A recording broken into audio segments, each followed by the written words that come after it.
Ternyata Wageningen University ini nomor 1 terbaik di dunia berdasarkan QS ranking.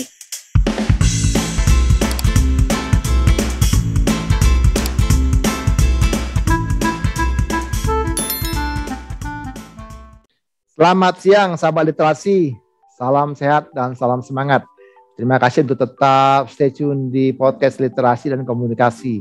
Podcast yang mencoba mendiskusikan hal-hal terkait literasi, pendidikan, lalu kemudian beasiswa, semangat belajar, juga tentang komunikasi.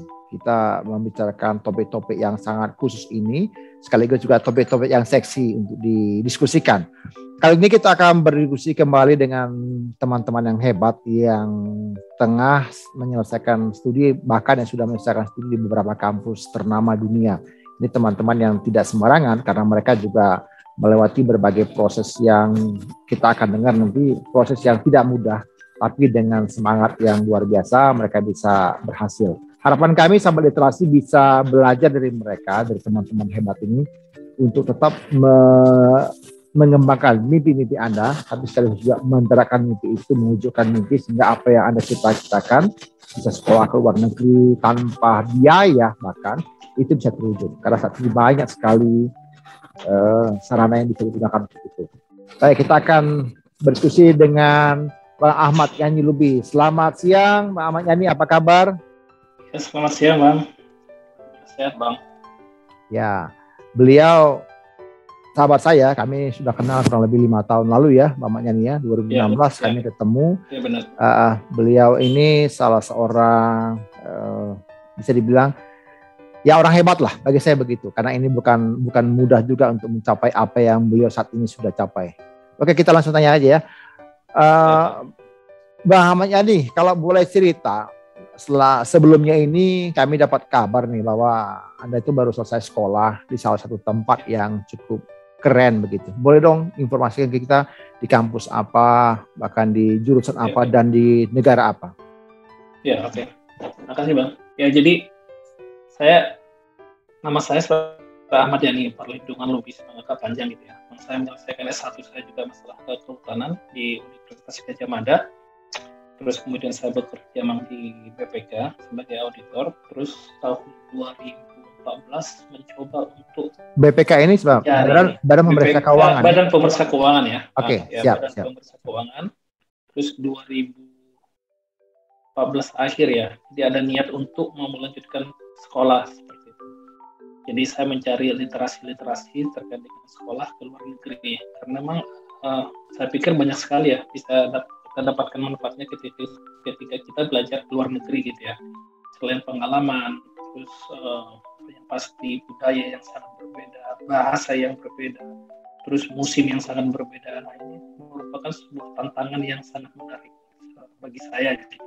Sehingga saya membulatkan tekad waktu itu untuk mencari sekolah ke luar negeri, university. Terus kenapa saya mengambil Wageningen University ini juga?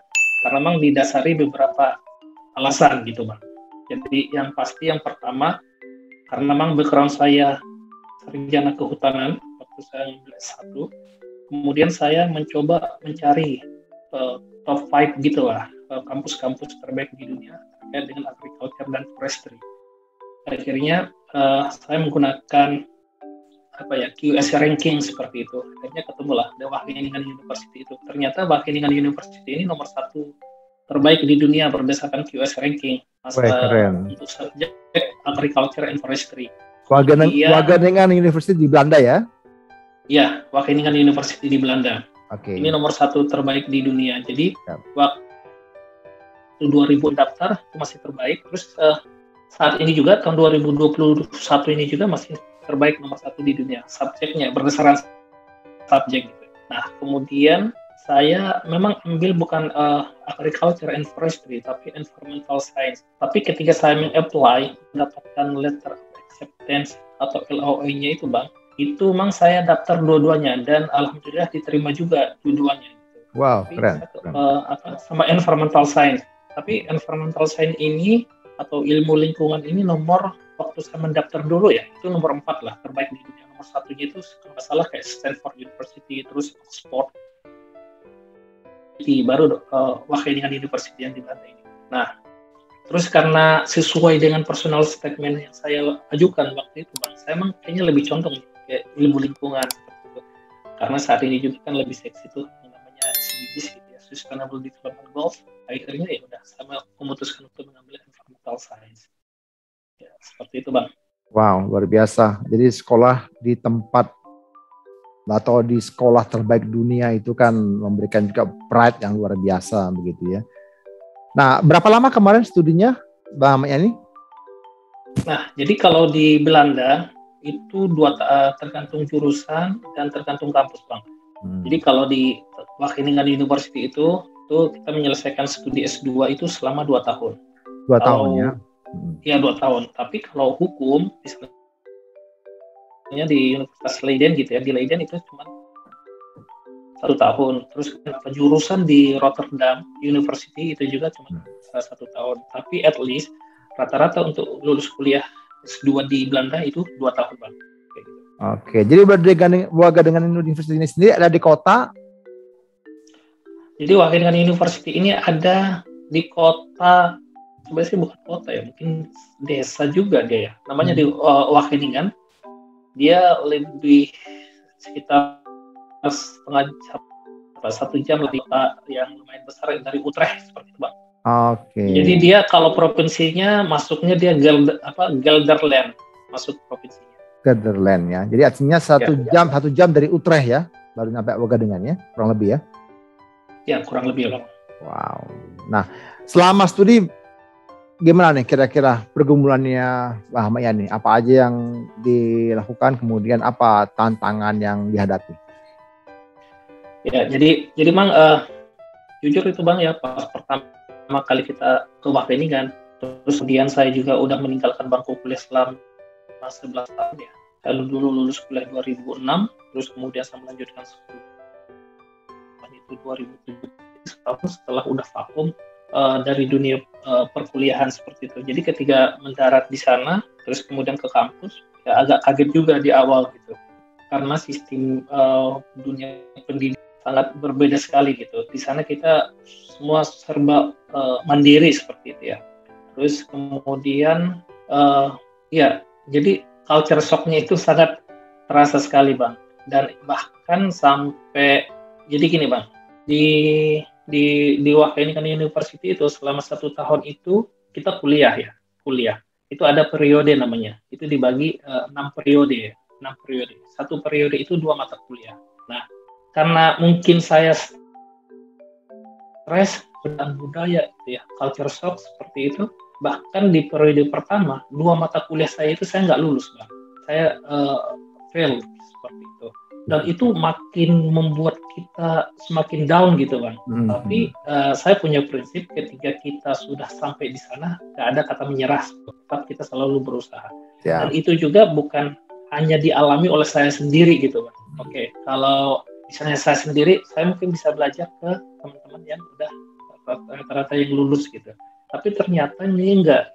Ini rata-rata banyak juga nih teman-teman juga yang nggak lulus gitu di periode pertama. Ada yang cuma 1, ada juga yang 2 gitu. Saya kebetulan dapat dua-duanya itu gagal gitu. Gitu. Jadi tantangannya karena culture shock kemudian bisa berimbas pada tidak lulus mata kuliah ya di awal-awal itu. Karena gini Bang, pendidikannya itu kan seperti ini. Misalnya ini khusus untuk di Wageningen University ya. Maksudnya kalau kampus lain saya memang kurang tahu gitu.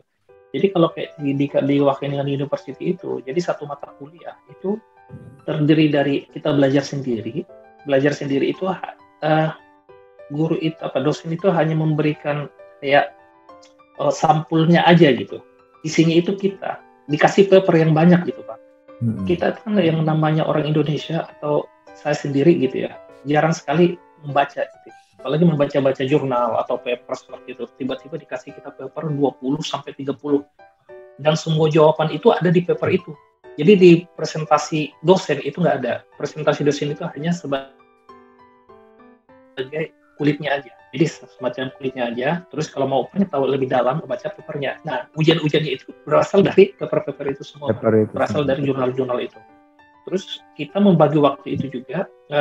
Ya saya sangat kewalahan sekali Bang. Memang kita time management saya lah pribadi gitu ya, sangat mungkin buruk sekali ketika di Indonesia gitu ya. Jadi kita nggak pernah membuat time management yang baik gitu. Dan di sana itu ternyata time management itu sangat penting gitu. Karena satu mata kuliah itu terdiri dari 3 tugas, Bang. Jadi yang pertama, selain tugas working group ya, working group ada juga individual paper gitu. Individual paper baru kemudian untuk mempersiapkan ujian juga. Karena satu mata kuliah atau satu periode itu hanya 2 bulan. Jadi 6 minggu itu belajar, 1 minggu study week, 1 minggu terakhir ujian. Nah, jadi hal-hal ini yang tidak pernah juga saya dapatkan waktu saya kuliah dulu gitu kan. Apakah karena saya udah terlalu lama nggak kuliah gitu atau seperti apa? Justru hal-hal yang ini Bang, membuat saya sangat shock gitu.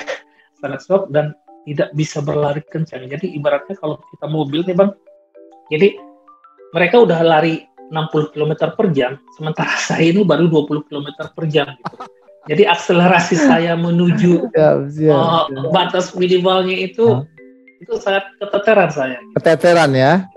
Wah. Ya itulah hambatannya.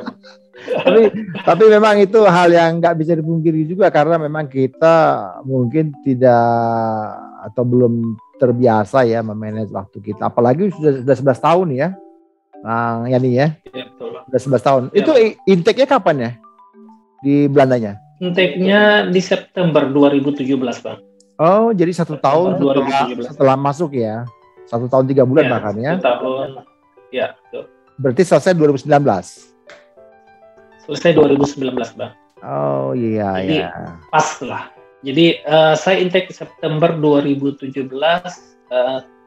Saya udah kolokium atau defense-nya itu di Juli, Bang. Bulan Juli. 2019. Jadi sebenarnya ya 2019. Iya, oke. Itu jadi tantangannya luar biasa ya, manajemen waktu, tadi juga culture shock ya, kemudian juga bagaimana, ada juga homesick kali ya, Bang Yani ya? Kalau saya pribadi sih sebenarnya kalau homesick itu nggak terlalu terasa Bang ya, karena memang kebetulan keluarga saya bawa juga ke sana. Oh, I see. Waktu LPDP sebelum tahun 2017 ya, baik S2 maupun S3 itu kan dikasih living allowance, family allowance Bang. Family allowance. Jadi kalau yang homesick itu nggak terlalu terasa, cuman ya yang terasa itu ini aja budayanya, terus mekanisme pendidikannya seperti itu. Tapi studinya pakai bahasa Inggris ya, bukan bahasa Belanda. Ya bahasa Inggris Bang. Jadi bahasa Inggris, 100% penyampaiannya itu bahasa Inggris. Tapi kalau mau ujian ya silahkan aja, kalau bisa bahasa Belanda mau tulis bahasa Belanda juga nggak apa-apa. Jadi dibolehkan dua-dua bahasa itu. Dibolehkan ya. Oke. Selama 2 tahun di Belanda bawa keluarga.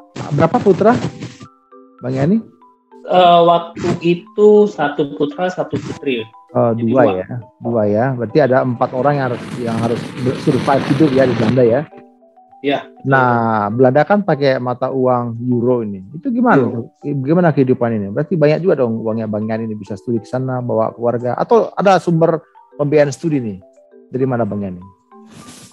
Nah, itu alhamdulillah itu Bang. Saya pikir tuh udah pas lah gitu. Oh, enggak, maksudnya pas gitu Bang. Jadi maksudnya kan karena ketika 2017, sebelum 2017 itu kan dikasih living allowance sama family allowance Bang.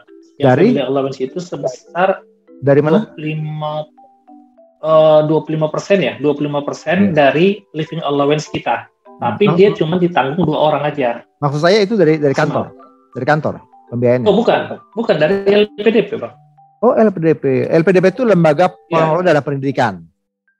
Oh iya Bang. Maaf, jadi saya waktu sekolah mendapatkan beasiswa dari LPDP. Oke, I see. Dari Kementerian Keuangan Bang. Wah, keren dong bisa sampai ke Wageningen University dari LPDP. Gimana caranya tuh Bang Yani? Coba dong kasih tahu dong sedikit strateginya kepada sahabat literasi. Ya, jadi LPDP ini kan memang 2013-2014 ini kan memang lagi booming-boomingnya ya, bahwa banyak memang beasiswa yang disediakan oleh pemerintah. Dan pada saat itu juga saya dapat informasi ini juga dari teman. Yang teman waktu itu dia sekolah ke Inggris. Kemudian dia bercerita ke saya bahwa memang teman-temannya banyak juga yang sekolah ke Inggris tapi menggunakan beasiswa LPDP. Kebetulan teman saya ini beasiswa Chevening ya. Beasiswa Chevening gitu. Nah, akhirnya saya mencari literatur referensi terkait dengan LPDP seperti apa. Nah, mulailah dari situ saya mempersiapkan diri, Bang. Jadi kebetulan juga di kantor juga waktu itu ada yang mau akan berangkat sekolah ke Inggris. Jadi dia udah dapat ini beasiswanya, tapi bukan dari LPDP, tapi dari beasiswa yang lain seperti itu. Jadi saya nanya lah apa tips dan triknya ketika kita mau mendapatkan beasiswa seperti itu. Misalnya kita ya kalau saya pikir harus sejalan nih Bang, dua-duanya. Kita sejalan mencari beasiswa, sejalan juga mencari kampus. Oke. Jadi kampus. Jadi khusus untuk mencari beasiswa kita ngikutin aja rules yang ada di fundingnya itu seperti apa, itu kita ikutin. Terus yang satunya lagi kita berusaha untuk mendapatkan apa yang namanya letter of acceptance atau LOA unconditional dari pihak kampus yang terkait. Dan itu juga ada syarat-syaratnya seperti apa. Oke. Artinya Bang Yani melakukan beberapa hal. Pertama, cari tahu informasi beasiswa yang akan disasar begitu ya. Lalu kemudian mencari tahu kampus yang akan dituju begitu. Tapi sembari itu juga prepare itu dong, melakukan riset juga dong tentang apa yang akan ditulis nanti dalam tesis begitu ya? Ya, betul. Oke. Jadi ya intinya sih gini Bang, ketika misalnya kita mau mendapatkan beasiswa itu juga ya kita meningkatkan ya kemampuan kita di satu sisi ya ketika saya mau ingin sekali kuliah ke luar negeri gitu ya meningkatkan kemampuan bahasa Inggris karena itu udah pasti gitu ya. Karena itu syarat mutlak seperti itu. Nah itu kita tinggal ya belajar aja. Sekarang ini kan YouTube juga udah banyak ya. Kita banyak bisa belajar dari sana.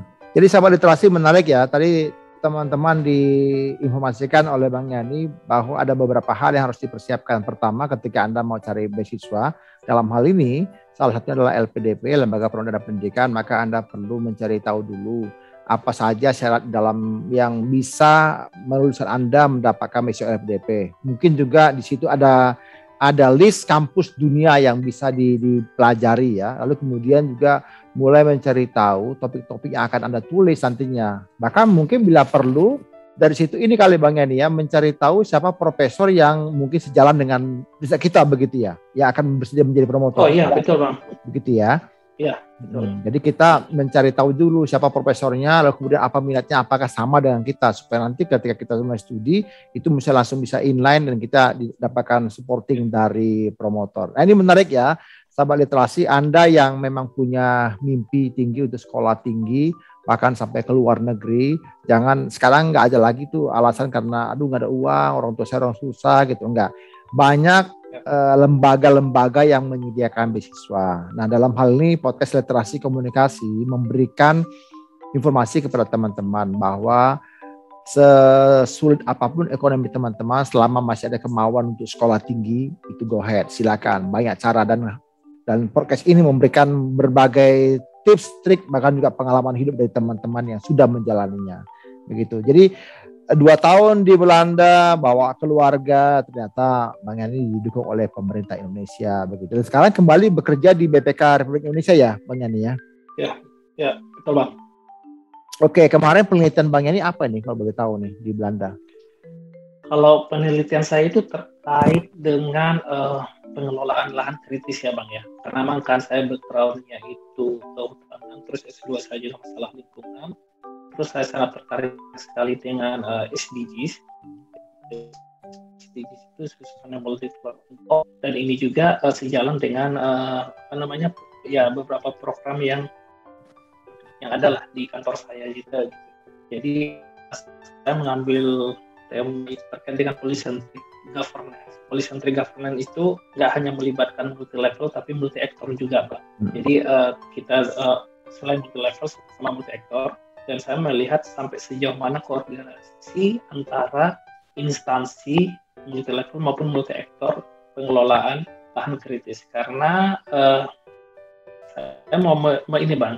saya ingin meningkatkan institutional effectiveness ya. Karena memang kita tahu, misalnya waktu itu ya target lahan kritis, penanganan lahan kritis itu masih sangat rendah dari target yang dicanangkan oleh pemerintah. Jadi sama mencoba melihat sejauh mana koordinasi yang dilakukan oleh multi level maupun multi sektor di bidang itu. Wah, menarik sekali. Jadi ini sesuatu yang sangat terkait dengan hutan dan lahan gambut ya. Sebenarnya lahan kritis di sekitar hutan dan lahan gambut. Nah, kami mungkin memiliki kesamaan ya. Mungkin ada irisan yang bisa kami sama-sama kolaborasikan nanti sahabat literasi dengan Bang Yani. Karena saya juga disertasi saya tentang kebijakan pemerintah dalam kebakaran lahan gambut begitu. Nah, ini menarik ya kalau kita ketemu satu orang yang sebidang itu bisa membuahkan cerita yang bisa berjam-jam juga mendiskusikan hal-hal yang penting terkait itu. Nah, sahabat literasi sekali lagi kami mengundang teman-teman untuk berinteraksi dengan kami. Silakan menyampaikan pertanyaan Anda kepada kami melalui nomor atau medsos yang ada di layar monitor ini. Silakan nanti teman-teman mengirimkan pertanyaan terkait dengan apa yang disampaikan sama Bang Yani. Kami akan coba nanti menjawabnya sesegera mungkin, tentunya berdasarkan dari perspektif dari Bang Yani supaya inline begitu, dan teman-teman juga bisa mendapatkan semangat lebih jauh lagi untuk bisa mengikut jejak beliau. Nah, mungkin dari Bang Yani satu hal lagi, mungkin apa yang menjadi pesan-pesan Anda kepada teman-teman, kepada sahabat literasi yang ingin meniru langkahnya Bang Yani, dan apa yang harus mereka persiapkan? Monggo. Ya, kalau saya sih sebenarnya jangan pernah bermimpi untuk bisa mencapai cita-cita yang setinggi-tingginya. Jadi saya mengambil quotes-nya Bung Karno gitu ya. Kalau nggak salah itu gantungkanlah cita-citamu setinggi langit gitu. Bermimpilah setinggi langit. Jadi jika engkau jatuh, engkau akan jatuh di antara bintang-bintang. Jadi itu. Jadi saya emang suka lihat pribadinya Bung Karno sama Habibie ya. Jadi dari Habibie juga saya suka baca terkait dengan profilnya Habibie juga, dan Habibie juga pernah mengatakan juga bahwa kegagalan itu hanya terjadi bila kita menyerah.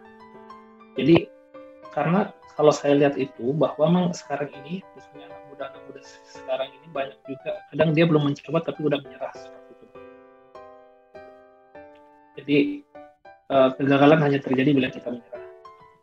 Jadi satu lagi, dimanapun engkau berada, selalulah menjadi yang terbaik dan berikan yang terbaik dari apa yang bisa kita berikan. Menarik ya. Jadi sahabat literasi, kita dapatkan perspektif baru dari Bang Yani untuk kita tetap berjuang dan jangan menyerah. Itu menjadi hal yang penting. Baik sahabat literasi, kami bersyukur pembicaraan ini bisa menjadi berkah buat teman-teman semua. Yang perlu informasi silakan hubungi kami sekali. Kami undang Anda juga untuk subscribe dan klik share, lalu informasikan ke sebanyak mungkin teman-teman supaya mereka pun dapat informasi yang sama. Kalau kita bisa mengecap pendidikan yang lebih tinggi, harapan kita juga punya perspektif yang lebih baik. Nah, perspektif ini digunakan atau diperlukan untuk membangun Indonesia yang lebih baik. Begitu ya Bang Yani ya? Ya. Nah, daripada kita sibuk klik share hoax yang nggak jelas begitu kan, mari kita sekarang mulai klik share informasi yang berguna bagi orang lain. Ya, jadi terima kasih Bang Yani untuk waktunya, sudah meluangkan waktu kepada kita berbincang-bincang. Salam sehat. Salam hormat untuk keluarga juga. Untuk sahabat literasi, saya Raja Nafi Tupulu pamit undur. Salam sehat.